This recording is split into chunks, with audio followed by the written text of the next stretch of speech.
Hey folks, welcome back to Only the Best Fantasy Novels. My name is Robin, and today I want to talk about Shadows of Self, the fifth Mistborn novel overall, second in the Era 2 novels, and arguably the most thought provoking one to date. And hear me out on this. So, first and foremost, this book is a departure from anything else we've seen in the series. Like, the initial trilogy was all epic fantasy, high stakes, fate of the world kind of stuff. The second one, the fourth book, was just an action packed, fun adventure romp. Essentially, almost like a sword and sorcery pulp setting, a pulp story set within the Mistborn world, brought forward a couple centuries from where we left it off in the trilogy. In this book, we get we see that with modern development comes modern issues. So, for example, we have a stratified society where, even though ostensibly after when the old world ended, Harmony created this basin where everyone can basically enjoy the fruits of the earth in relative comfort. But somehow or the other, society has somehow managed to stratify itself back into a place where the nobles seem to be reaping the benefits, the cream of the crop, the fruits of the land, and the common person is working like 16 hours a day for just enough scraps to get by. So it's breeding a lot of frustration, a lot of rage within the proletariat, essentially, due to like ridiculous working conditions, and obviously that kind of setting. It also the other big factor to it is high unemployment, because when you have a limited amount of jobs, a ton of people, you can afford to abuse those people and not pay them. Late stage capitalism, essentially. So that's going on, and then other pressure points with the city in its modern form start getting hit. Due to supply issues, food prices start to rise. There's religious tension that's starting to occur between the two main religions of the modern day, the Survivorists and the Parthians. Then, on top of that, we have the politicians who are ostensibly in this world there to represent the people. They begin to get exposed as corrupt individuals doing shady dealings that will only benefit that literally set aside the needs of the many for the benefit of the few nobles and their allies and this kind of thing. So it's very much a city at a breaking point, which is which is over the course of like 6 months is quite a difference from what we were initially introduced to in the Ally of Law, and it's almost as if somebody's pushing the city towards the brink, and that's exactly what Wax and the team finds out from Harmony, that a mad Kandra is on the loose and is, for whatever reason, is trying to topple Elendil, as it exists. And taking advantage of the situation is the Set, the mysterious organization from the Alloy of Law, who was also behind who were kind of like the group in the shadows that pushed along the events of the first book. So you have all of this going on, and like I said, this is the most thought for me. Like this felt like the most thought-provoking Miss Bond novel, to this point, because you have all of this going on. You have like essentially like a complex socio-economic situation going on. Packed within it, you have this race against time to track down this Kandra, because the Kandra has access to multiple abilities and is using them to kill a ton of people in extremely brutal ways.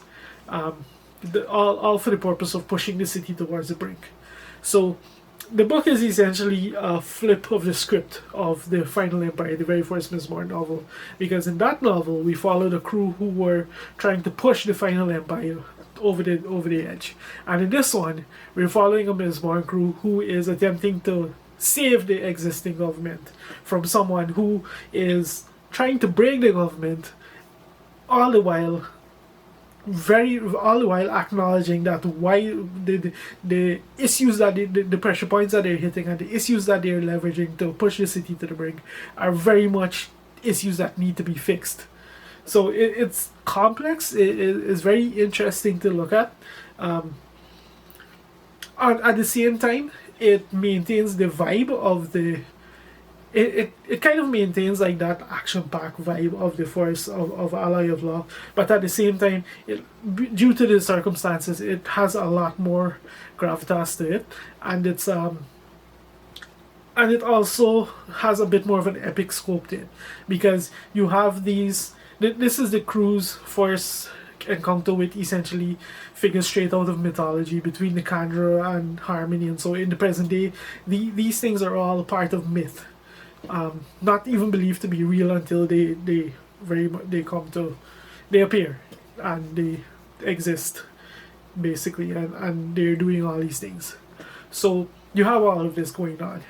Then you have the changes of the characters themselves. At this point, Wax has been back in Ellendale for quite a bit of time, and he's still very much adjusting to the transitioning from 20 years in the roughs, living a very different lifestyle, to living like a privileged, noble lifestyle.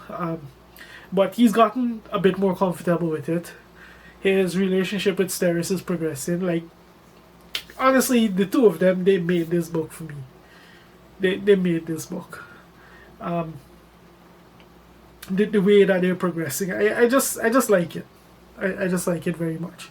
And then so you have all these changes going on with Wax. Then you have Wayne, who, like, as is practically standard with the comic relief, though that's using that term very liberally when it comes to Wayne, because the humans just garbage. You find out that Wayne just has like this huge traumatic event in his past that he constantly he never allows it to leave his mind.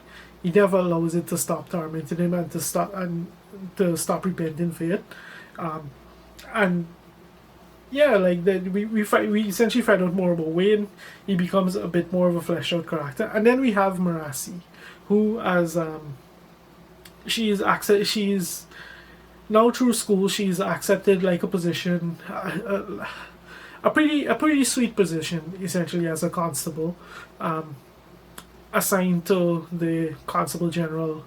But as the story progresses, we find out the position may not be as meritocratic as it initially seemed, and she has this conflict where she's now like, in as much as she has these amazing contributions she can make, being such a fact-driven, statistics-oriented person.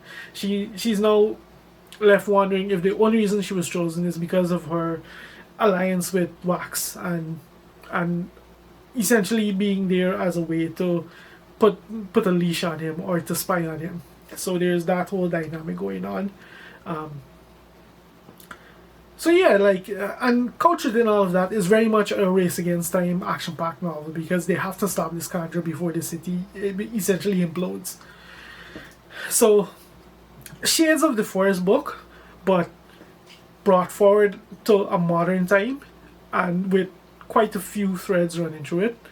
I can see why it's not like people have issues with it, because in many ways a lot of these things feel like they just came straight out of left field, and they're not necessarily things people want to care about in a fantasy novel. But yeah, like it's a heavier book. It has a lot more. It makes you think a lot more. Well, I should say there's a lot more to think about. And even as if all of that wasn't enough, Sanderson finds a way to kind of slip in his own take on the entire omnipotence of God discussion. So, if God is so all powerful and omnipotent, why doesn't he stop every minor ailment and every negative thing essentially? And he uses Wax and Harmony for this naturally, and it just goes down this entire rabbit path of what then happens if he does this, and what further ills could have been prevented if he hadn't done this. And he kind of takes it a bit past the whole free will argument. He doesn't keep it as basic as that. So that was a bit interesting to think about, because I've never really thought about that. Like, what are the consequences of saving all these people? Like, what happens if, yes, you save this child, but then this child goes on to become like a vector for COVID or something? Or can we say that word in a video? Yeah, but you get the idea. That's some interesting things to think about there also. Like I said, this book was I found this book to be quite a bit more thought provoking than all the other novels, in terms of just like just the real world topics that it touches on, and has a lot to say. It gives you a lot to think about. Let me see what else I made notes on that I wanted to talk about. Yeah. Honestly, yeah, I think I'll just call it there because this video is already pretty lengthy, but a very interesting book.